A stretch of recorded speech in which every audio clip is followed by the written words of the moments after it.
Welcome to this episode. Today, we're going to hang out with a good friend of mine, David Adams. David is one of the top Raymond James financial advisors in the country, and he's been a friend of mine for over 15 years. Today, we're going to talk about how do you handle life and also run a business. All of us have some story where we've been kicked in the teeth, where we woke up one day and by that afternoon, something has changed in our world.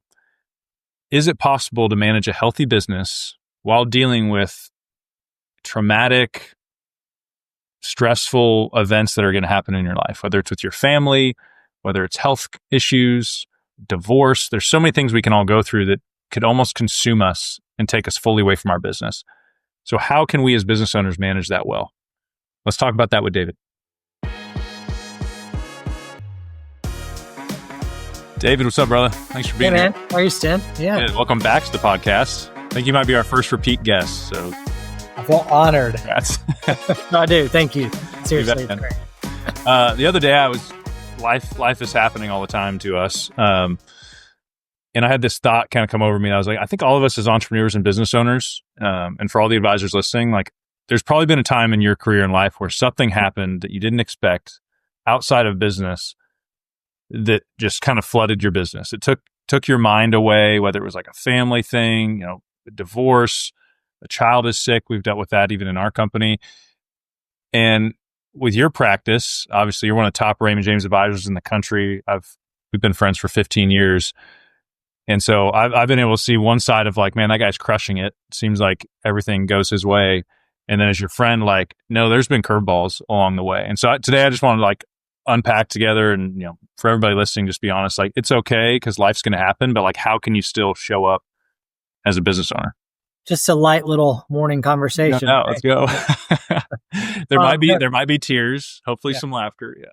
No, you're absolutely right. All of us, the human experience is to have curveballs and, we make plans and God laughs kind of thing, So, I'll say, there's been numerous for me. One I can think of most recently, kind of during the COVID time frame, my mom got really sick with Alzheimer's, which if anybody's dealt with that, my heart goes out to you. Horrible disease.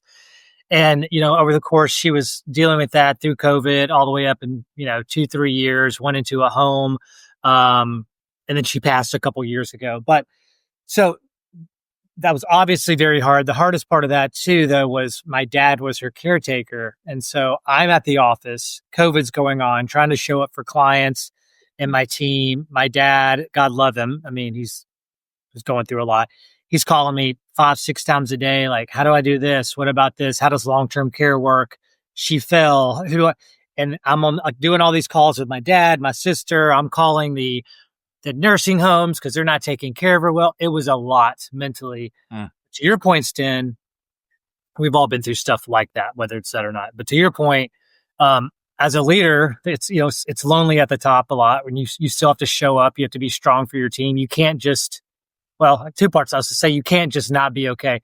Actually, it's okay to not be okay. Yeah. But as leaders, a lot of times we feel like we can't show cracks in the foundation, and that can really put a big toll on your body and your mental health and all that. So that was a tough time. Fortunately for me, though, I really leaned into the team and just shared with them like, hey, this is what I'm going through. This is really hard. And they rallied around me. And that helped a lot versus me trying to be tough all the time and act like I got this, just saying, hey, I'm not okay. This is a lot, but I'm here today. I'm present. I've got 4 or 5 hours. Like, what do we need to accomplish? So that's one example. I'll stop there and we can dialogue about that.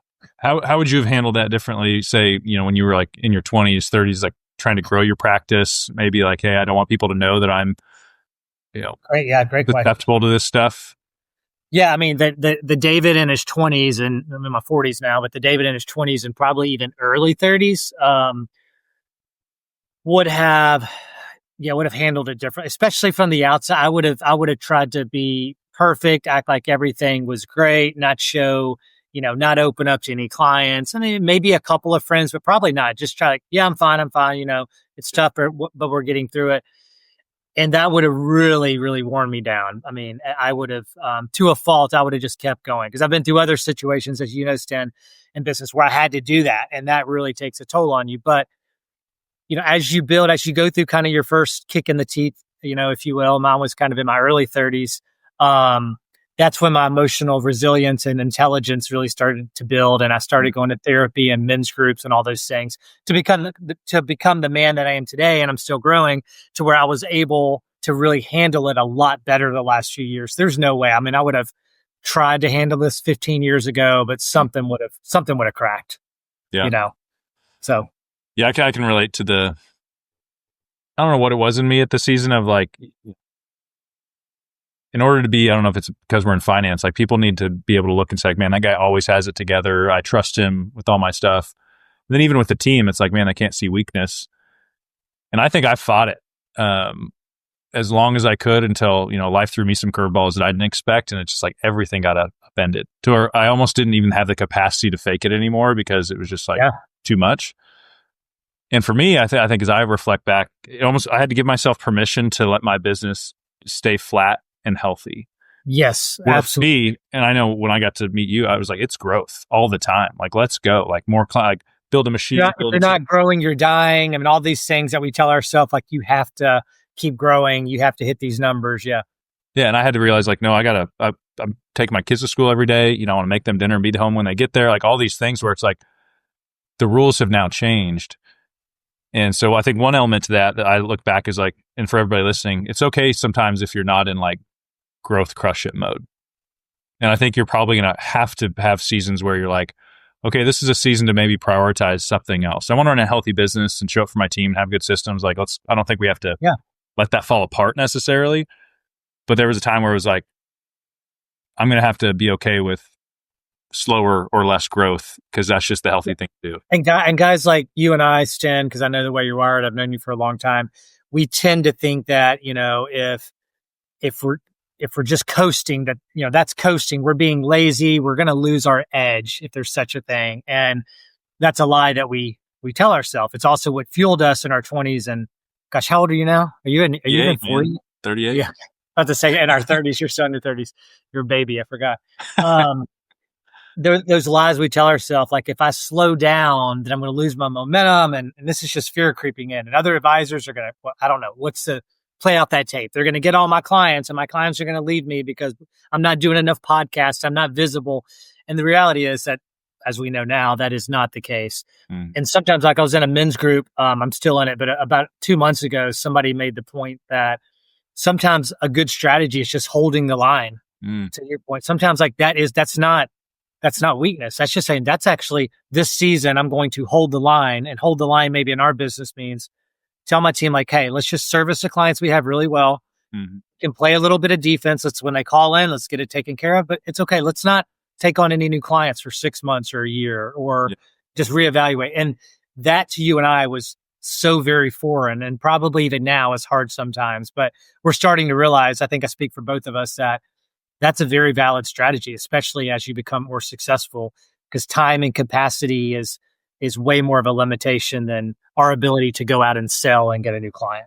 Yeah, that's a good point. Yeah, I think the focus shifts. But for me, when you said the word edge, I think that was a fear. I remember even playing sports growing up. Like I was pretty aggressive, and people would be like, "Hey, you don't have to be that aggressive." And I was like, do you want me to be aggressive or you want me to be like weak? Like you got to pick one. And so as I've gotten older, it's like you can actually be both. Like sometimes the person that's in the room that's quiet, like they're actually, the most in control. They don't have to be like the loudest one. And so I feel like some of these paradigms kind of like shifted in my mind that I think we still have the edge.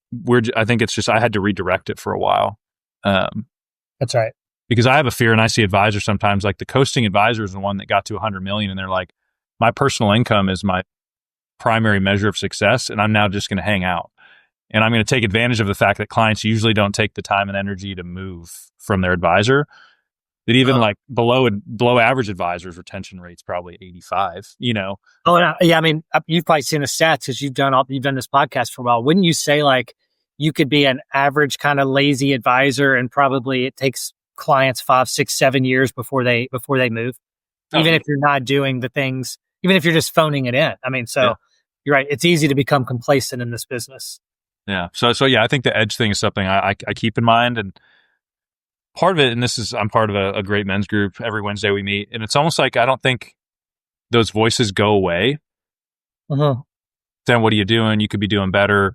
Yeah. I know back in the day, when we used to be able to win trips, and I'd be like, what if I fall out of the top 200? I'm not going to go to Alaska.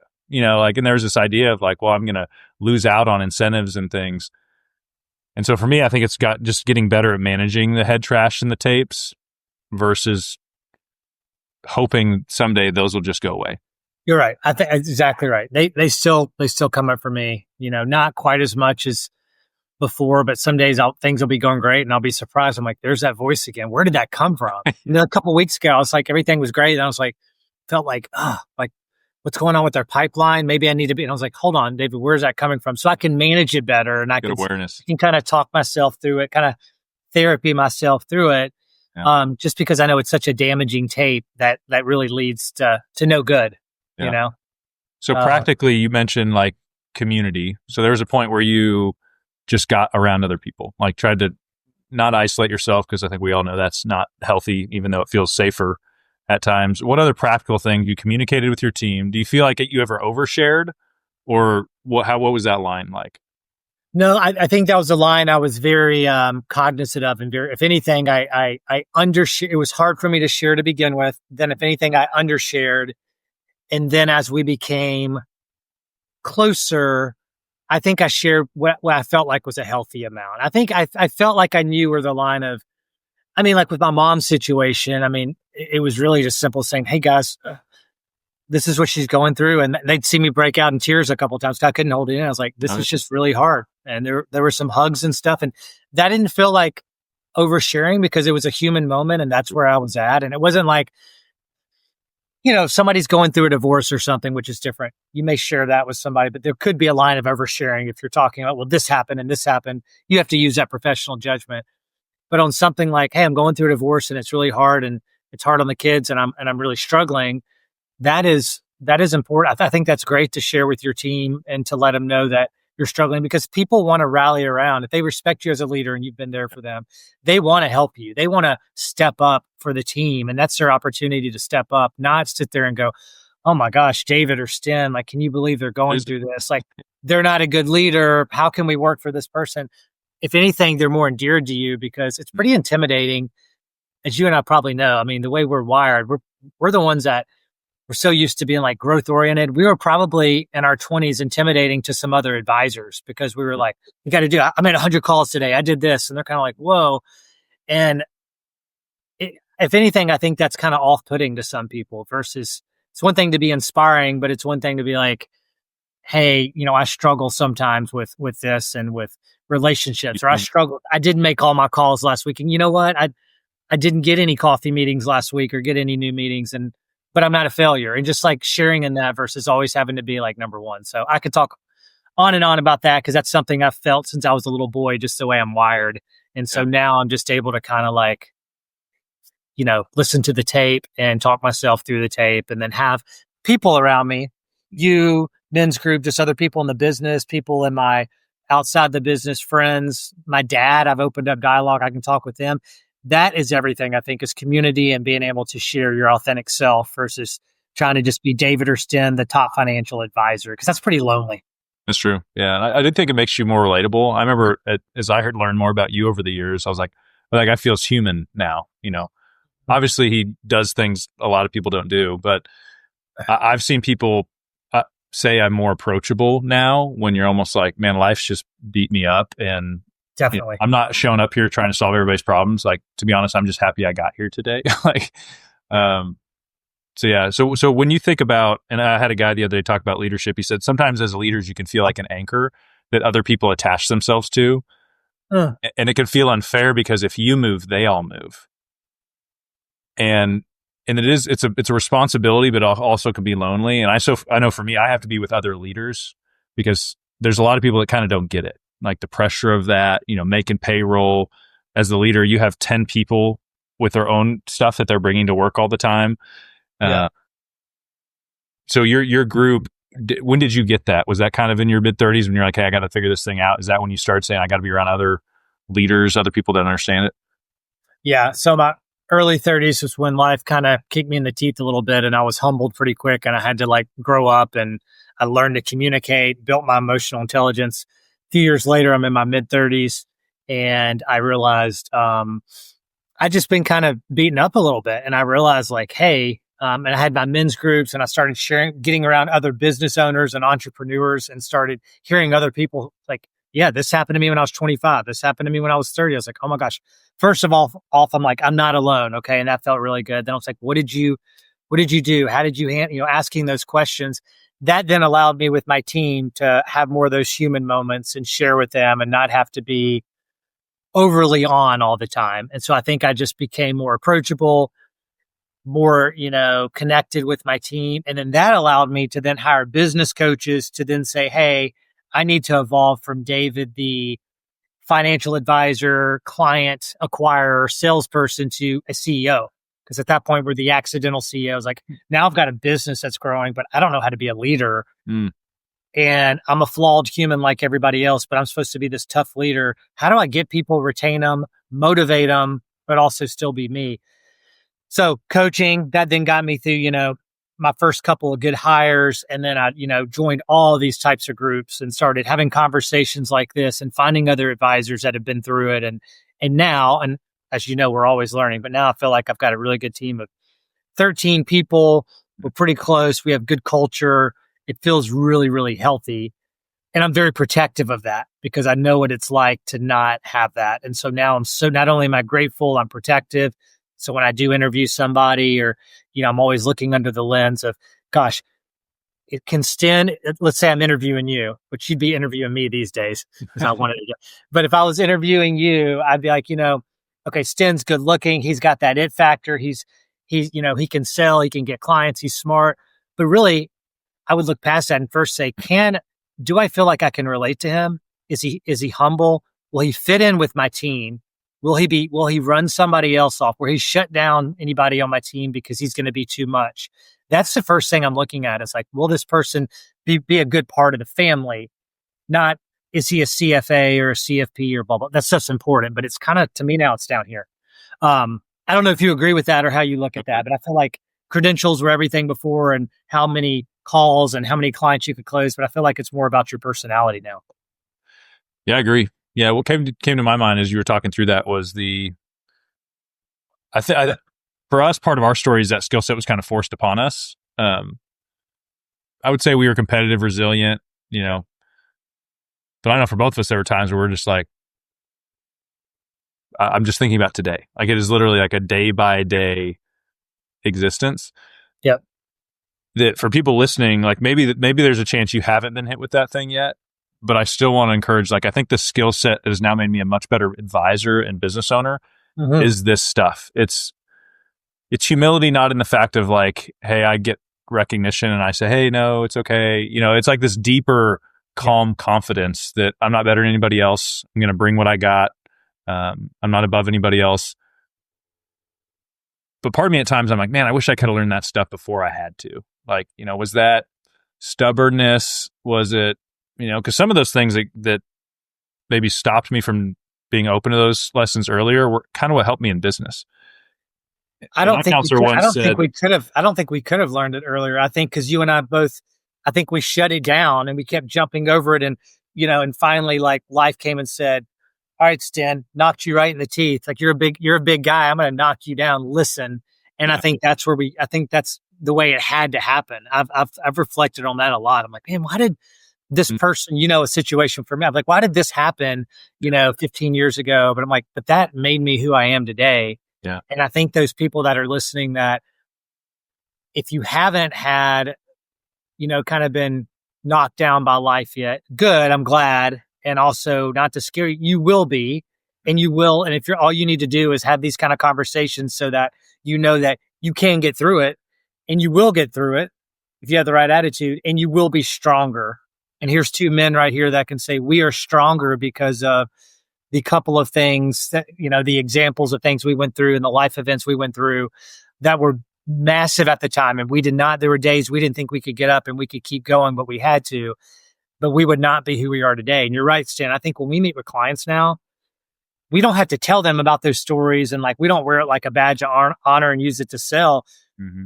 We can be quiet, and we can just be that, quiet confidence in the room, hold space better, be more empathetic, listen to people, and at the right time say, I went through something similar and here's what I learned.